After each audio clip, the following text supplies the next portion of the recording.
All right. So what I was saying, algebra functions. If I take two functions, add, subtract, multiply, or divide them, I end up with a new function. We typically call that the resulting function or the final function. When I add, subtract, and multiply, the domain of the resulting or final function is the intersection of the domains of the two functions that are in the algebra. So f plus g, f minus g, f times g. For the quotient, if I divide two functions, the resulting function gets the domain. The domain is the intersection of the domains of f and g, and we have to remove the possibility of g being 0. So this builds, we can add, subtract, multiply, and divide functions and get new functions. We can, if we do a sum, difference, or product, we can find the domain by just finding the domain of the two functions that are in the algebra. And then if we put one of the functions on the bottom, dividing two functions, we have to check to see that the denominator is not 0. Remove those values from the domain of the resulting function. All right, so picking up today, there's Chloe.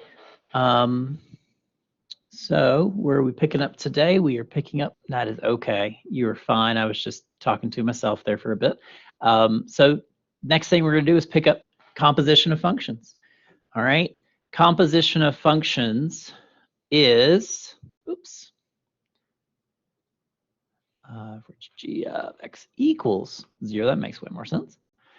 Composition of functions is when I take one function, I take two functions and I take one of those functions and I insert it into the other function. So the notation you can see is right here. Let's pretty this up because we all know that's what we need in our life. When math is aesthetically pleasing, it's easier to read. So I have given two functions f and g. The composition of f with g, and you may hear that, or f of g of x, you may hear it that way too, is defined by the following. F of g of x, or f with g, is defined as f, and that is a little circle in between the f and the g. That's the composition operator or indicator. That is a little circle. If you color that in, it's multiplication. So please be careful on these. F composed with g of x means f of g of x. Order matters. So if I then compose g with f, that looks like a really poorly drawn A. If I compose g of f of x, guess what that means? F of x is the interior function, the one that's on the inside. G of x is the exterior function. So that's g of f of x. I'm using the brackets. The brackets instead of parentheses here, just to draw attention to which one is closing which. They still have the same functionality that the parentheses do with the function. And what I mean by that is you're used to seeing like f of 4 equals something. I'm just writing it where this is a bracket instead, and that would still be a 4. So this is the same idea. I'm just trying to draw attention to f of g of x or g of f of x. Okay. Now, what is the domain? Well, we've done this enough times that we know that the domains are the intersections of the functions that are involved, but this one changes, or is just a slight bit different. Okay, the domain of a composition of functions is the domain of the interior function and the resulting function. So in this case, the one that we've written here, f of g of x, The domain of the composition is all the x's in the domain of g of x. That's my inside function or interior function. Let me make that note here, interior function, for which g of x equals 0 is the domain of f. So my interior function and my resulting function. So instead of finding the domain of f and finding the domain of g and then finding the intersection, I find the domain of the interior function, and then I do the composition, and then I find the domain of the resulting function, and then I find all the values of x where those are where both of those are defined. Okay, it'll make sense when we do an example. So let's go ahead and do that. Okay, so here is f of x, 2x over x plus 3, and g of x is 12 over x. And I'm asked to find a couple things. So these first ones, this is what we will call, whenever we're asked to do something in 1.8 where it's add, subtract, multiply, divide the functions, or compose two functions, if they give me a number over here, this is called evaluate. Okay. We talked a lot at our when we came back to school that there's so many things in all of our disciplines that where one word can mean different things sometimes. Evaluate means figure out what is f composed with g when x is 3, right? I don't want you to, so it's not solve, this is evaluate. So I have a number to plug in for x. So what does that mean? F of g of 3 is f of g of 3. What is g of 3? G of 3 is 12 over 3. 12 divided by 3 is 4. And then what is f at 4? Come back up here to my function, and I find that it is 2x gets, the 2x becomes 2 times 4, and then the denominator is x plus 3. The x is a 4 now, so it gets 4 plus 3. 2 times 4 is 8. 4 plus 3 is 7.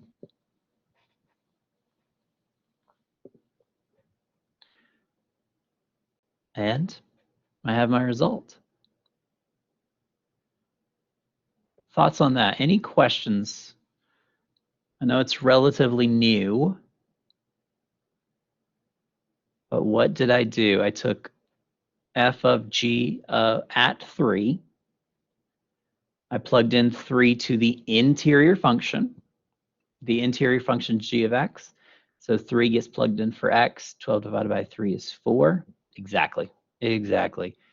And then so 12 divided by 3 is 4. So then I take the result of that g at 3 and I plug it into f. All right. Now let's swap it, okay? In math, we call the property, if I can change the order and still get the same output, I call that a commutative property. Our compositions of functions commutative. And what I mean by commutative is addition is commutative because 4 plus 3 is the same thing as 3 plus 4, right? Multiplication is commutative because 2 times 3 is 3 times 2. Will the order matter here for compositions? Let's find out. Are compositions commutative? So g of f of 3. So this time, that's g of f at 3. F, if we remember, is 2x over x plus 3. So that means g of 2 times 3 over 3 plus 3. 2 times 3 is 6. 3 plus 3 is 6. 6 divided by 6 is 1. And what is g at 1? G is 12 over 1, or 12 over x, so g at 1 is 12 over 1, which is 12. So we have discovered or found that compositions are not commutative, right? Order matters here. All right.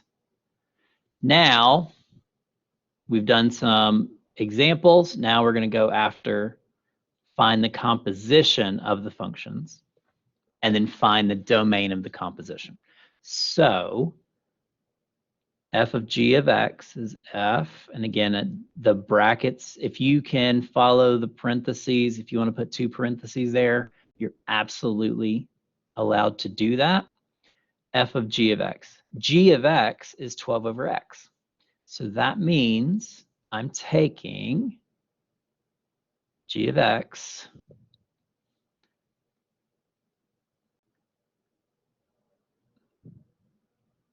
and just swapping out g of x is 12 over x. All right. Now, here's where that function notation, you've probably wondered, why do we care so much about function notation? Because now what does that mean do? That means take what's inside the brackets there, which is 12 over x, and plug it into f. What is f? F is 2x over x plus 3. So let me just remind you, note, f of x is equal to 2x over x plus 3. Okay, so f at 12 over x is what? Everywhere there's an x gets a 12x. So that's 2 times 12 over x divided by 12 over x plus 3. 2 times 12 over x is 24 over x. And then in the denominator, I have variable in the denominator. I have a denominator in my denominator. That's not good, right? So what I would like to do now is I want to clear that fraction out of the denominator, right? So clear fractions. So to clear the fractions, I need the LCD. What's the lowest common denominator of all of the terms of this problem? 24 over x, 12 over x, and 3.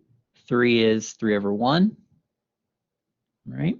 So my LCD is, what are my 3 denominators? They're x, x, and 1. What is the smallest factor, or what's the smallest value that all 3 of these divide into equally? It's x, right? X goes into x, x goes into x, 1 goes into x. So if that's my LCD, I need to multiply. If I multiply everything in the denominator by x, won't that 12 over x just become 12? And if I multiply everything in the numerator by x, that 24 over x will just become 24, right? So if I multiply top and bottom by x, I'm allowed to do this because x over x is just 1, multiply by 1, you end up with the same thing. So 24 x. Let me be clear here. 24 over x over 12 over x plus 3. When I multiply the numerator and the denominator by x, what that does is it puts an x right here. 24 times x is 24x. 12 over x times x is 12x over x. And 3 times x is 3x. The reason we did this is to make the denominators go away. I wanted to get rid of this improper fraction where I have a fraction in my numerator denominator. The x's divide, the x's divide, nothing divides over here. And now what am I left with? Now I'm left with, well, now I just have 24 in the numerator. And then I just have 12 plus 3 in the denominator.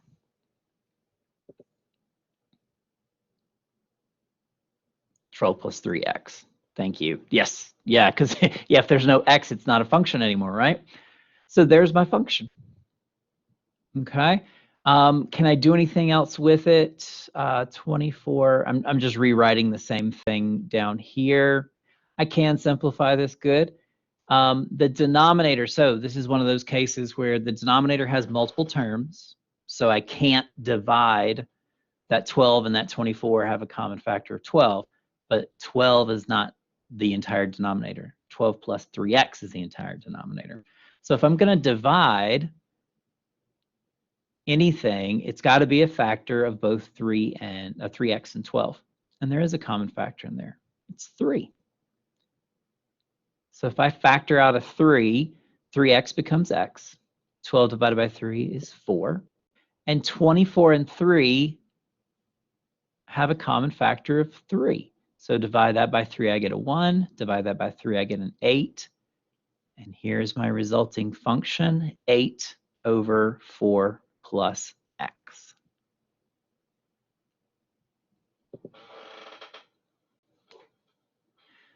All right. So there's the resulting function. And then what is its domain?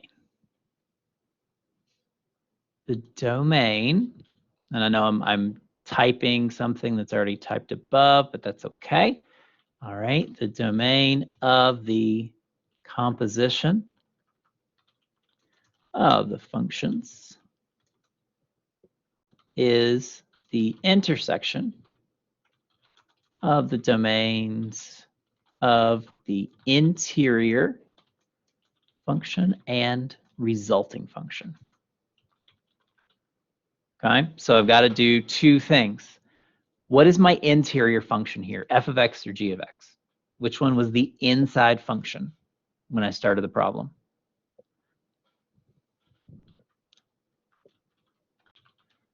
Interior function. And then resulting function. What are those?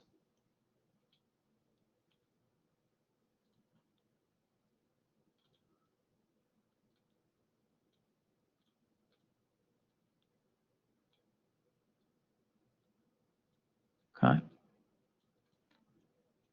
So the interior function is g of x. G of x, which is, look at my computer, 12 over x. And the resulting function is, and we're gonna name it just like we're supposed to, f composed, the little center dot is right there. Oh, that's a degree. You won't see that. F composed with g of x. Oh, I could have just written this by now. There it is. F composed with g of x, and I know that's small right now, is 8 divided by 4 plus x. Okay. Can we all agree on these two? This is my interior, this is my resulting. Is everybody cool with that statement? Interior function from my f composed with g is 12 over x, because that's g of x. The resulting function is what I ended up with at the end. And now I need to find the domain of both of these. So when I go to find the domain, I ask myself two questions, right? They are, is there a variable in the denominator? And is there a variable under an even root? Okay. So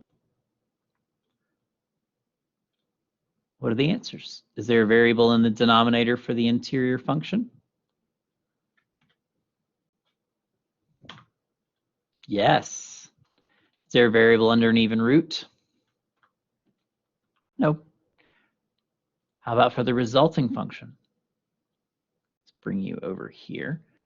For the resulting function, is there a variable in the denominator? Yes, there is. Is there a variable under an even root? No, there's not. So for both of these, to find the domain of g of x, what do I need to do? I got a variable in the denominator. So I'm going to set denominator equal to 0 and solve, and then remove solutions.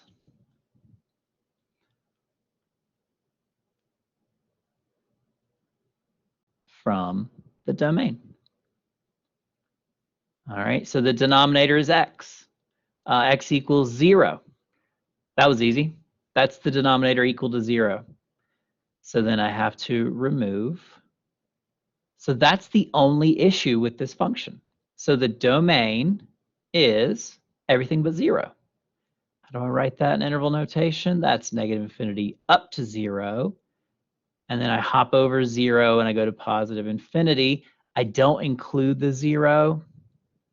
So I put parentheses around it. Okay. So the answer here is everything but 0. We should be getting comfortable with that interval notation. How about for the other problem? How about for the resulting function? The resulting function, I'm going to do the same thing. Set denominator equal to 0 and solve. And then remove solutions from the domain. So what's the denominator? The denominator is 4 plus x. I set that equal to 0.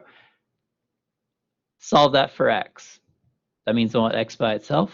So I need to set everything with an x is already on the left. Everything without goes to the other side. So minus 4 and minus 4, x is equal to negative 4. And I remove this. So how do I say everything except for 4? Or excuse me, everything but negative 4? Start at negative infinity, go up to negative 4, go to the other side of negative 4, go on forever, and then skip negative 4. Okay. So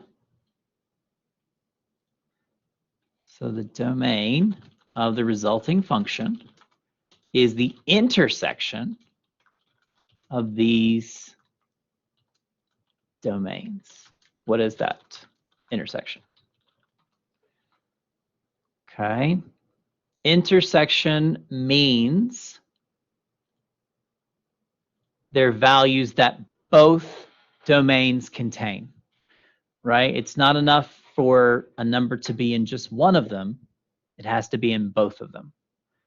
Okay. Well, my first one here is everything but 0. This one down here is everything but 4. So there's only 2 numbers that aren't included, right? So the domain is, what? Well, it's whenever I have a problem where the variable's in the denominator, I'm just finding the numbers that don't fit and I take them out. So remove 0 and negative 4, right? Now, I'm going to put this, I'm going to go a little farther than we need to, but this is just to draw attention to the problem. Everything but 0 and 4, and then the question is, how do I write that? Well, here's negative 4, here is 0, and the answer is everything but that. So all the way up to there, all the way up to there, all the way up to there. That's positive infinity, that's negative infinity. So the domain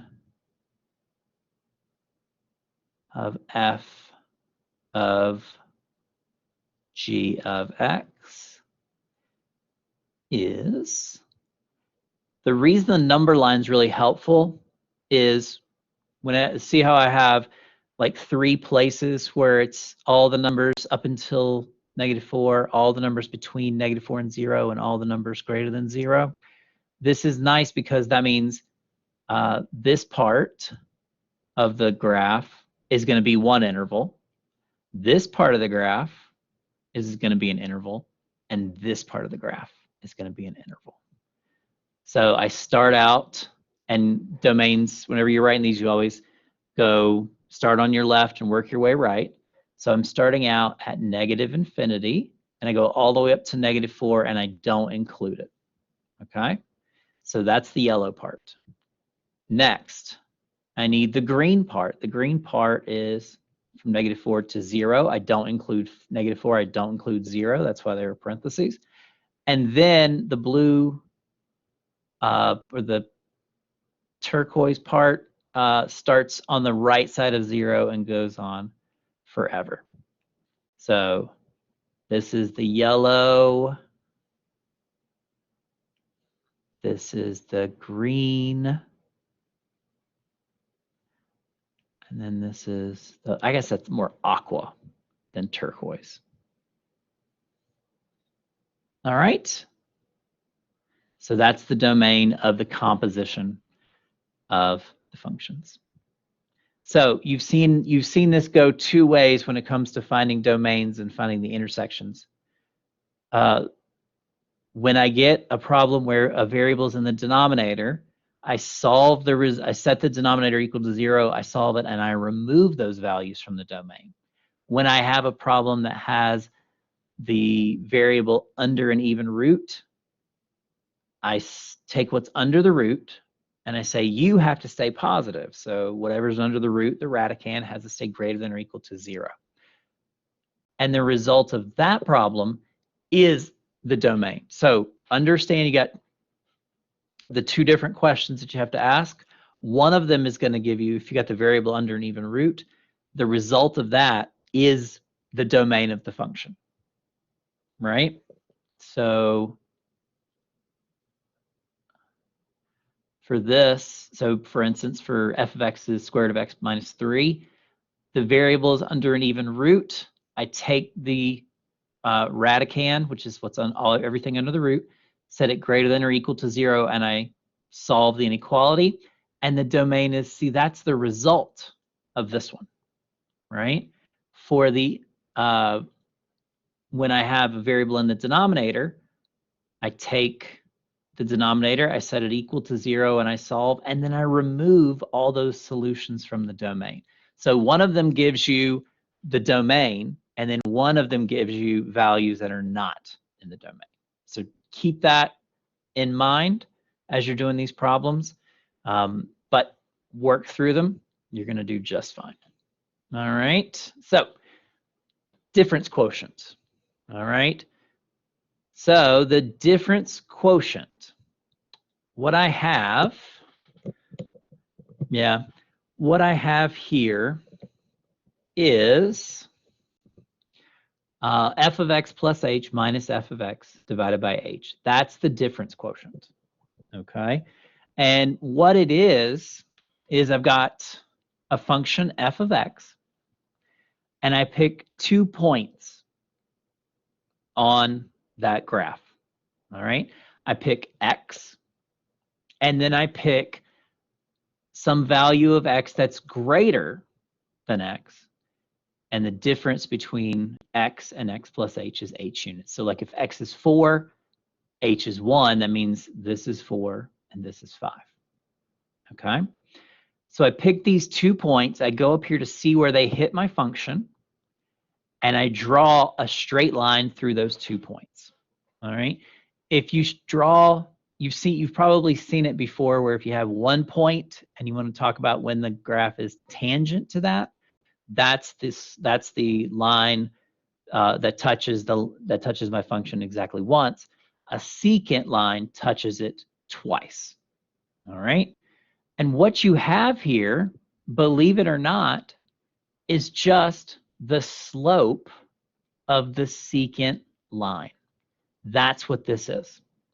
Okay? The difference quotient is just the slope of the secant line through the 2 points that were given. The only thing that's weird about these is that h has been added. All right?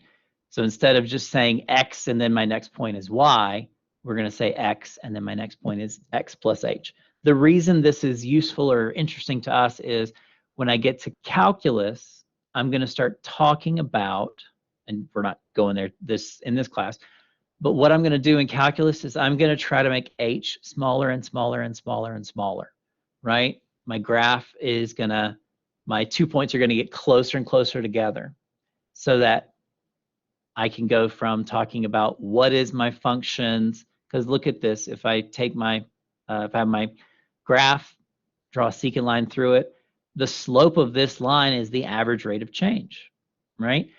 If I can get these two closer and closer and closer, I can stop talking about what's the average rate of change for my function, and I can start talking about what's the instantaneous rate of change. All right, that is what we need in calculus. So, and if you don't believe me, let me show you the problem here.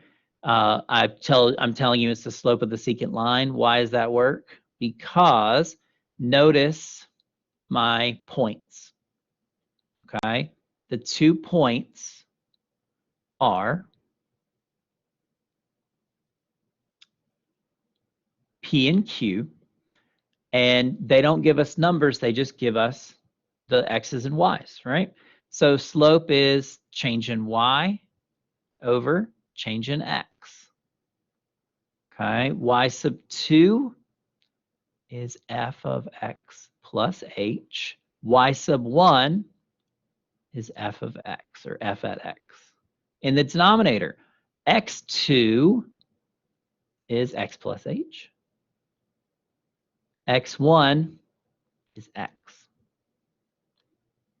The denominator, or excuse me, the numerator, those are not like terms, so I cannot combine them. In the denominator, x plus h minus x leaves me h. That's the difference quotient. Okay.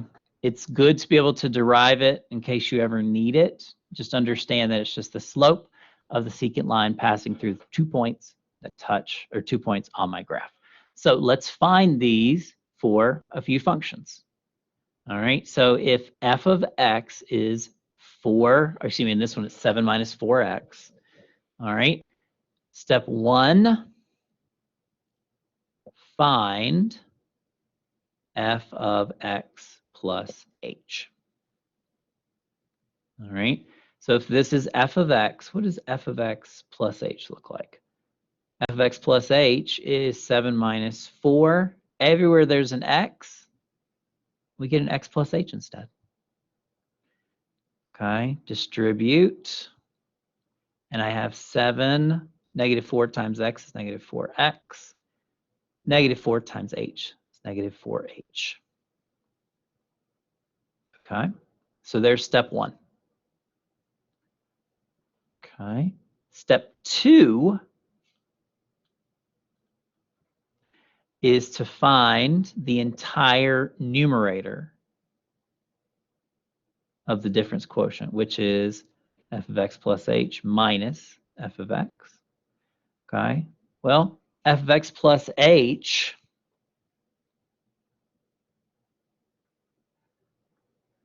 we just found on the last problem right there. F of x plus h is 7 minus 4x minus 4h. Oh. It's, the secant line, the slope of the secant line is the average rate of change. Okay, so all 3 of these terms make up x plus h. Okay, I'm going to try to highlight again. F of x plus h is this. I know f of x plus h is this because I just found it right here. Okay, and then minus f of x. What is f of x? F of x is the original statement, right? So for f of x, I put in, did I go up far enough? F of x is 7 minus 4x.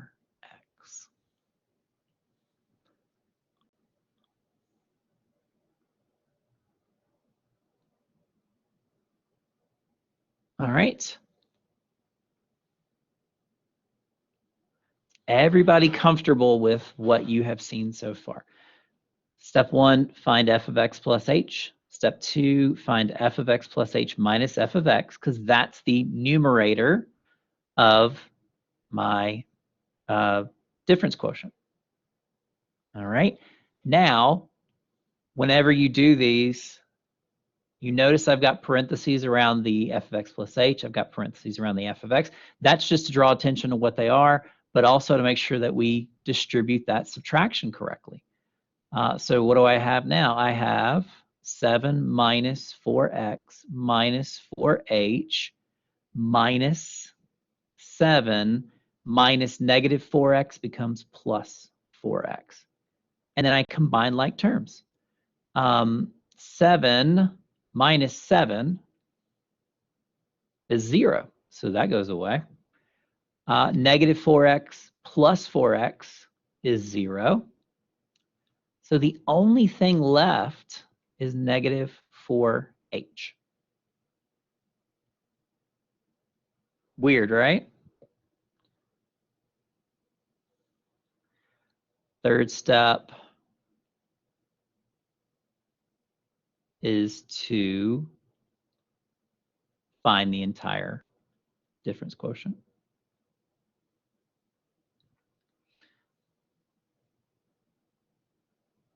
Okay, and I'm going to make a little note here of when you know you're done. So f of x plus h minus f of x is what I found in step 2.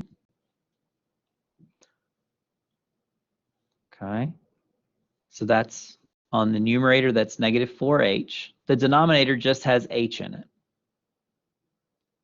Do I have anything that divides here? Yeah, those h's divide away, don't they? That leaves me with a negative 4. Okay. When you get to that step, a lot of students struggle with, when am I done? How do I know I finished the problem?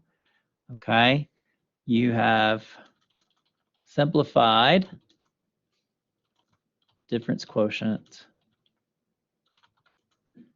enough when you can plug in h equals 0 and you do not divide by 0. It's a bit of an odd thing, but if you're ever doing one of these problems and you're thinking, how do I know I'm done? How do I know I've done everything on it? The answer is, when you get to the end and you can plug in 0 for h and you don't divide by 0, that means you've done it. Can I do that on this step? Absolutely not, right? The h is still in the denominator. If I divide by 0, bad things happen. So once I get to here, can I plug in 0 for h? Yeah, because h is gone. H is typically going to stick around. This one is a special case because this is a line, right? If I pick 2 points on this line and I draw a line through it, I end up with the same line that I did. What's the slope of f of x?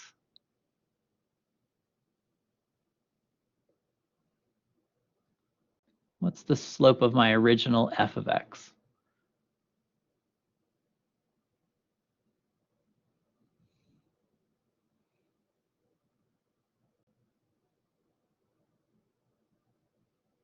Anybody? What is the slope of f of x, the function highlighted in green at the top?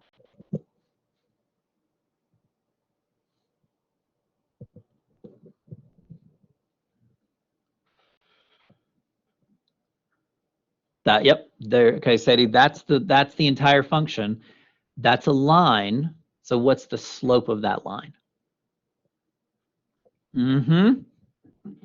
There it is. Sarah gets it. The slope is negative 4. That's the average rate of change, right? I told you the difference quotient.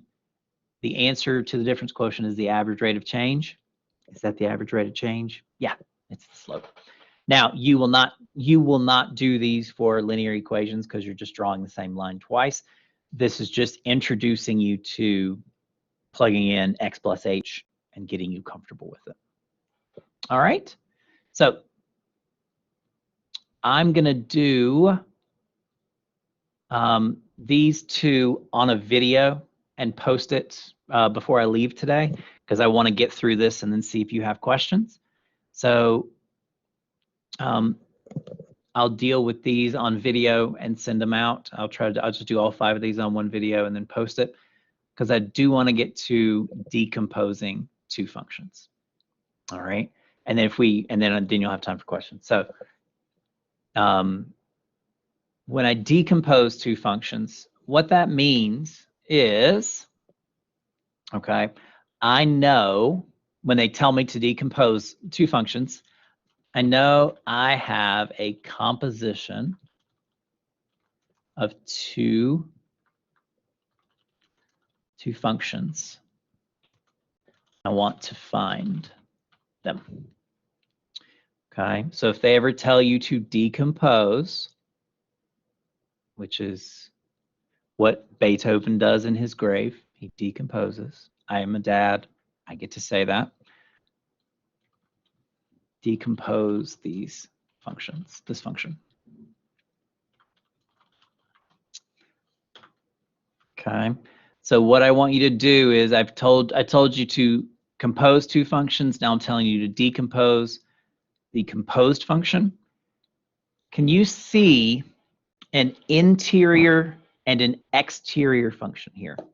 Think about the parent functions or the mother functions that were at the beginning of this section, right? We had y equals x squared, y equals x, y equals absolute value of x, y equals square root of x. Those are the parent functions. So just like when I composed 2 functions, now this is the result of composing 2 functions, and I'm asking what those functions are. So that means I know h of x is f composed with g of x, or f of g of x. Okay. Well, g of x is my interior function. F of x is my exterior function. Do I have something in terms of x, and then another operation is being done to it? Yes, I do, right? I have x cubed plus 4, and then we're taking the absolute value. So my point is that the interior function is x cubed plus 4. And then the exterior function, this is the hard one to see, is what? X cubed plus 4, and then I'm taking the square root. So the exterior function is to take the square root. Does this get me back to where I started? F of g, let me make sure my notes aren't sloppy.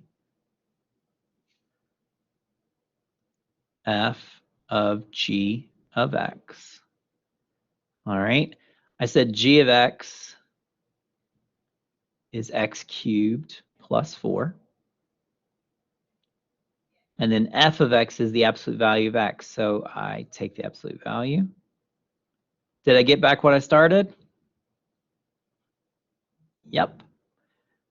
So I have it. This is the interior. This is the exterior, or inside and outside.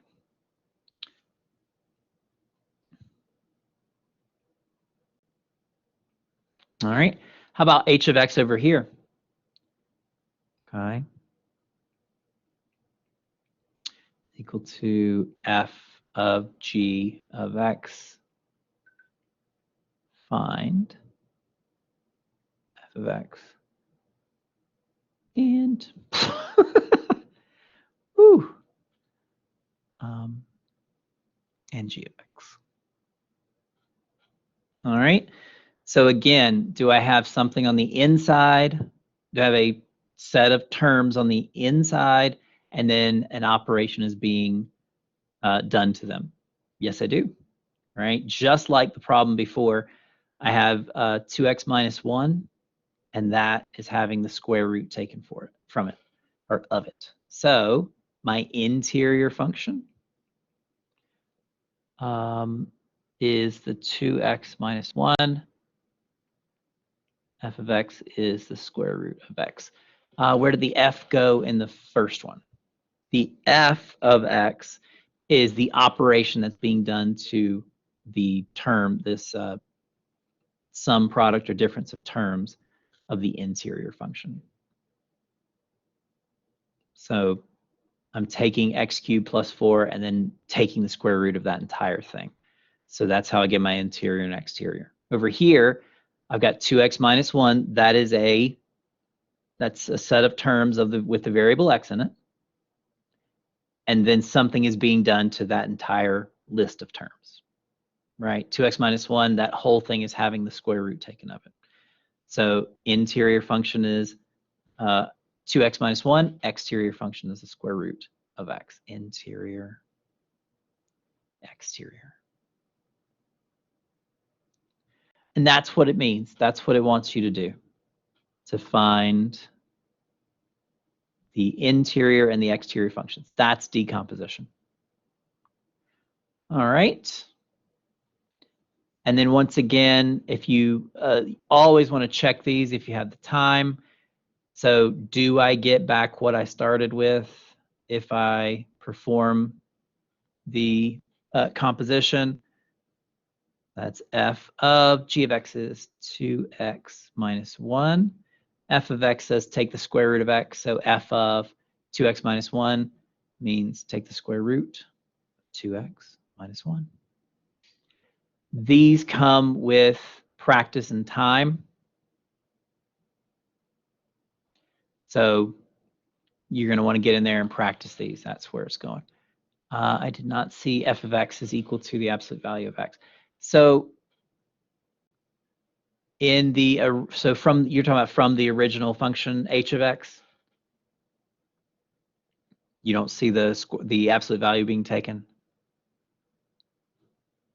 or do you see it down here now?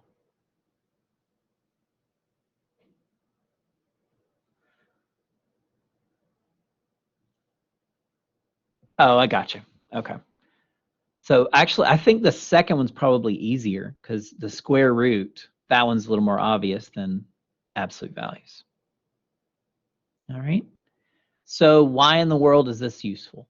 What in the world could I use this for? Well, let's go to this application problem. And I have a balloon. All right. The surface area of a hot air balloon, we're going to pretend it's a sphere. Or excuse me, this is the surface area of the hot air balloon, is 4 pi r squared.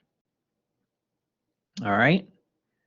Now, as you add more air to the balloon expands. All right. So if the surface area, meaning what we're going to end up with that is square feet, and no, square meters. So it's how much surface area do I have? So 4 pi r squared, where the radius is increasing as time goes on. How much is it increasing? For every second that passes, I cube the number of seconds that pass, and I multiply it by 2/3. So the question is to find the surface area of the balloon at 4 seconds, 10 seconds, and 60 seconds. The idea being that the balloon starts out at time 0 with no air in it, and then as time passes, as they do more and more hot air, the balloon expands. Okay, this is a composition, or the way to deal with this is a composition of functions. Because take a look at S of r is 4 pi r squared, and then r of t is 2/3 t cubed. And I have a little piece out here. It says where t is greater than or equal to 0. That just means that there's no negative time, right? They told us there is a domain. This only makes sense for positive time. So S of r and r of t, I can compose those and make that S of r of t. What's that going to look like? That's 4 pi, and then r gets swapped out with 2/3 t cubed, and then this entire factor is squared. All right, so do the math. 4 pi, 2/3 squared is 4/9. T cubed squared is t to the 6th. All right, and then finish whatever you can. 4/9 times 4 is 16/9. Pi is still sitting there. And then I have t to the 6th. This is S of R of t. Notice S was in terms of R. R is in terms of t. So now what do I have? I now have a function of S in terms of t. So what is the surface area after 4 seconds? Let's plug in S of R at 4. What do I get? There's the function. So that's 16/9 pi times 4 to the 6th.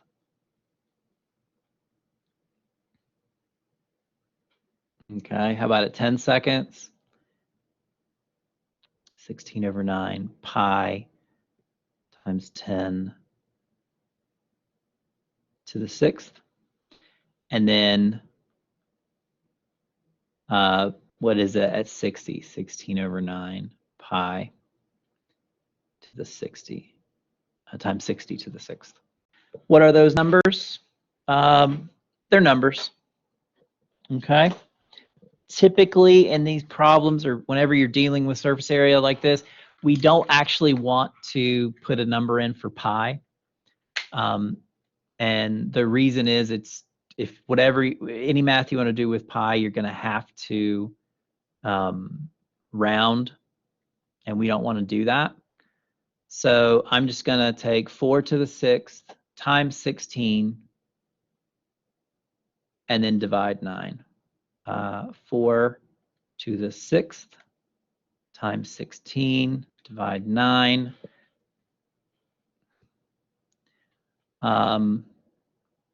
And so what do I have? I have, I tell you what, let's just leave it. 6, 5, 5, 3, 6 over 9 pi.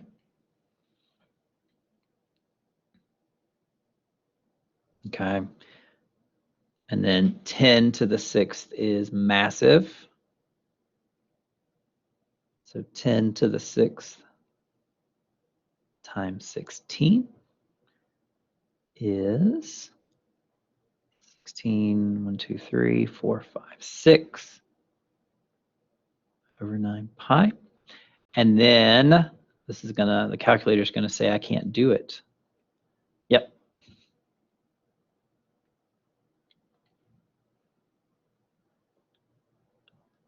That comes out to 8.2944 times 10 to the 10th over 9 pi. And then there's what we did at the beginning. Can we find a formula for S in terms of T? Yes, we can. All right.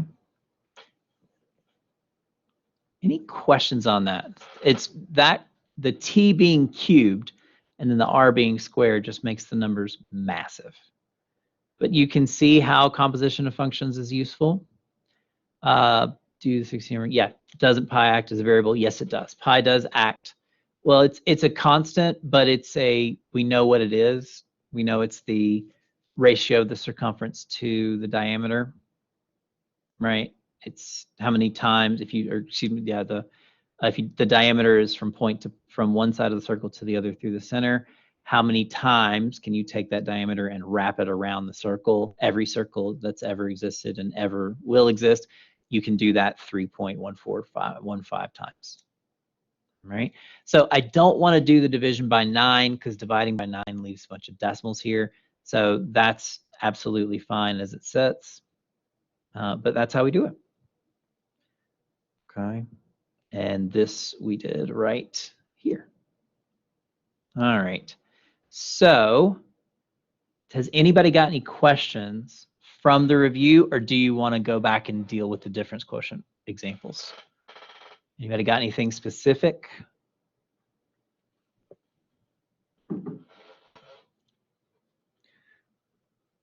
Okay. That is great.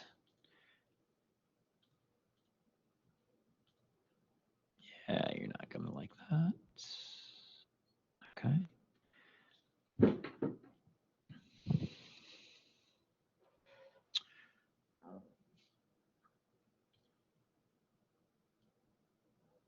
There you are. Okay.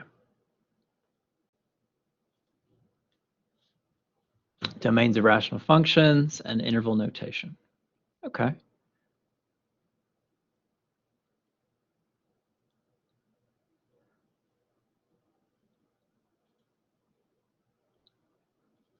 All right.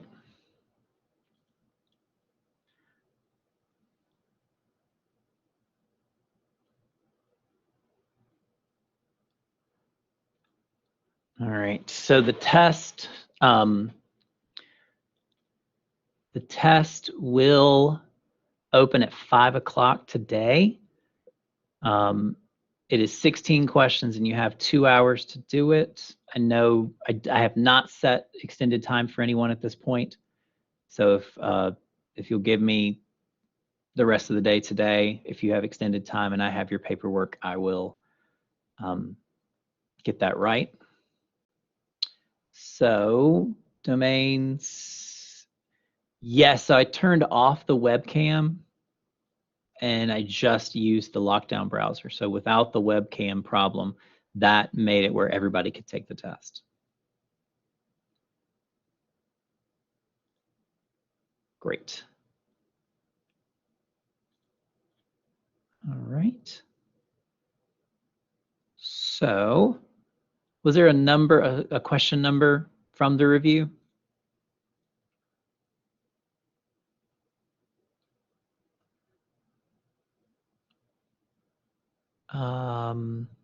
Domains of rational functions. Okay, here we go. This first one's actually a pretty good question. Yeah.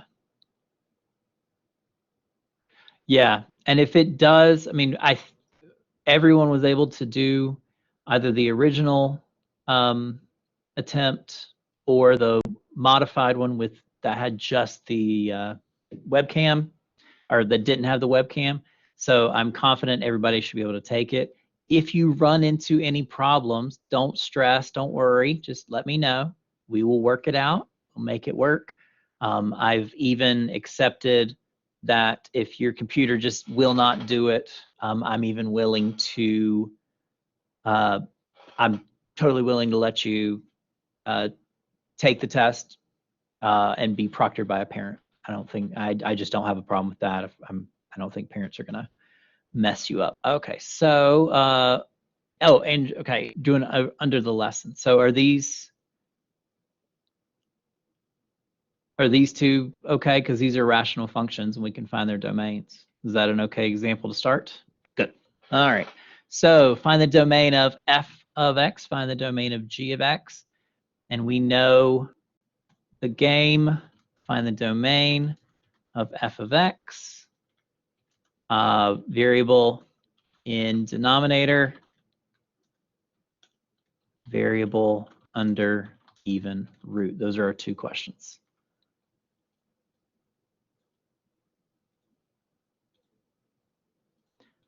So f of x is x plus 8 over x squared minus 64. Is there a variable in the denominator? Yes, there is. Is there a variable under an even root? No, there's not.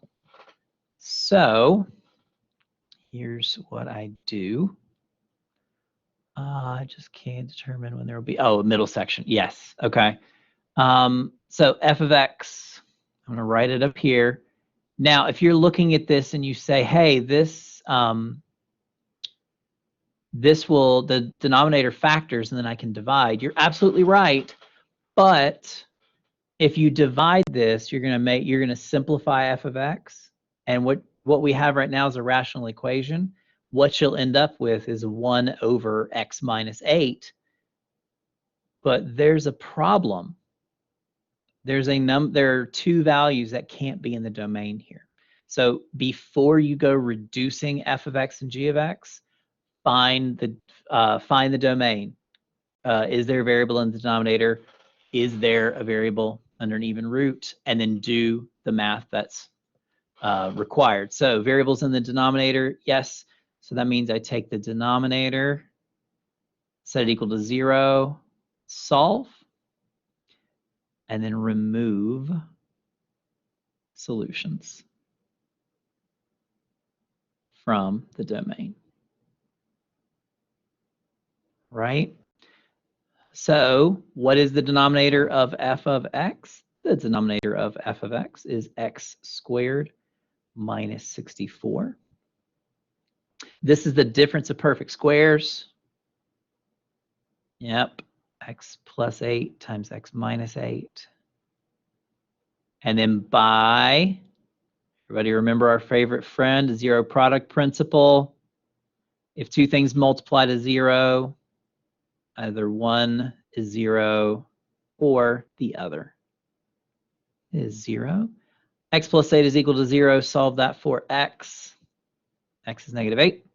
X minus 8 is equal to 0. Solve that for x. X is 8. Okay. So I need to remove these. So this is when you're going to have, this one's going to have 3 pieces. Okay.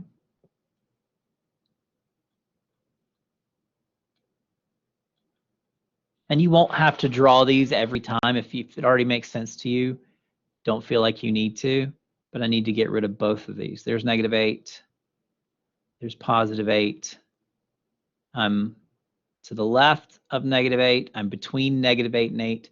And then I am to the right. So that domain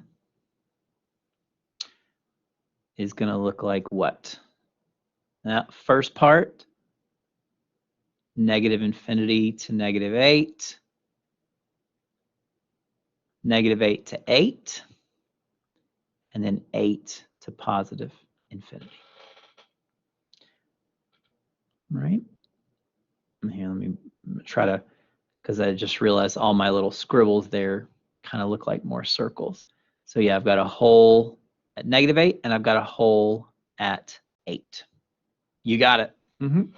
Now, what I was saying, and this, when we get into chapter 2, we're going to do this. This question is just saying find the domain. All right. The second part of this is, you know that this that the denominator breaks into x plus 8 times x minus 8, and you can see that I could divide away the x plus 8s and just be left with x minus 8. Well, that means I've gone from a rational function to 1 over a linear function. So what happens is, since my domain can't have negative 8 and 8, when I go to graph this, there's going to be open circles at, when x is negative 8, you're going to run up to where the function is. That's going to be an open circle.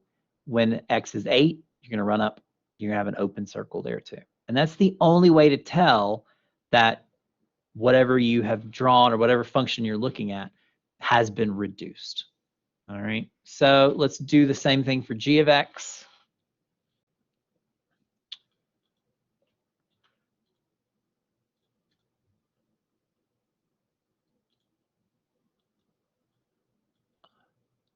G of x is x squared, yeah.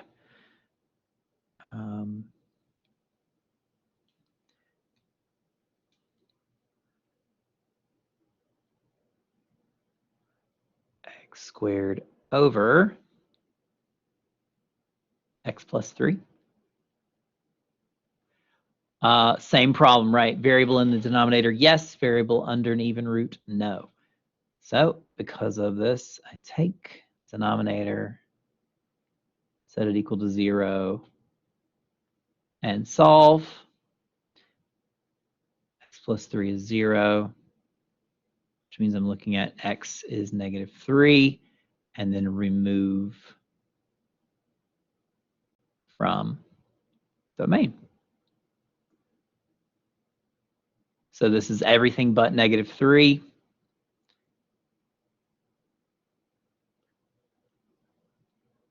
Run Run all the way up to -3. Don't include it.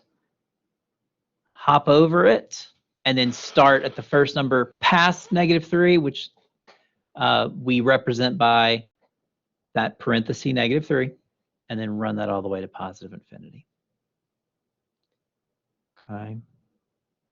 I do believe that drawing the number line can help you. It'll definitely show you how many pieces you've got.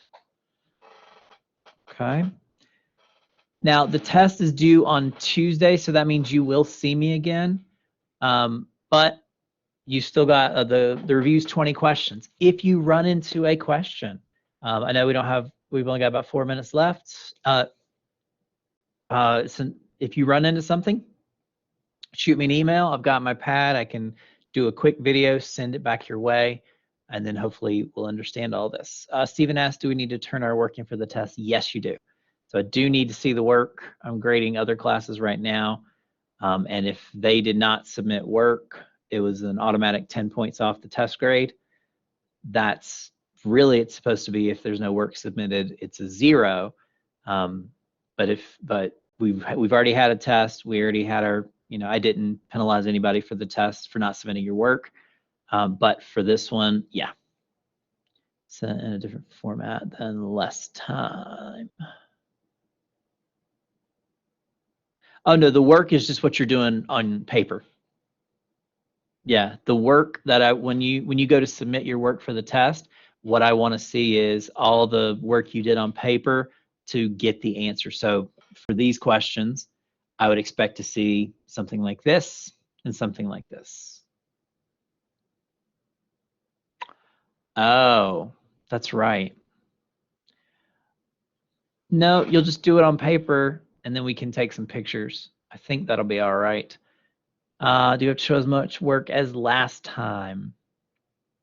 Yeah, the same amount of work. So for instance, like at this point right here, yes, Andrew, yes, I'm only accepting PDF files again. At this one, x plus 8 is 0, x is -8. I didn't need to see you put subtract 8 on both sides. So that kind of stuff you don't need to show. You typically don't need to show as much work as I do in the notes because I do the notes for completion. But I would like to see enough work that I know that you know what you're doing. Okay, grading online is really tough. All right. Any other questions?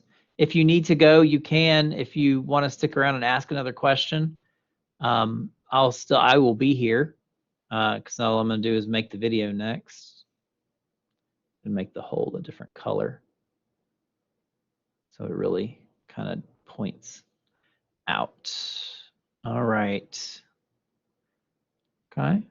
So any other questions? Anybody else? Okay. Something bugging? The pie chart on Alex only is toward the extra credit. So you can get up to 20 points on your lowest test if you finish all of the topics in the pie chart. If you don't touch the pie chart, it doesn't penalize you. It's just you get extra credit for finishing it. Yep, that's it. It's only there for extra credit. Oh no, whatever percentage you finish. So if you get half of the pie done, then you'll get 10 points. You get 75% of the pie, you get 15 points.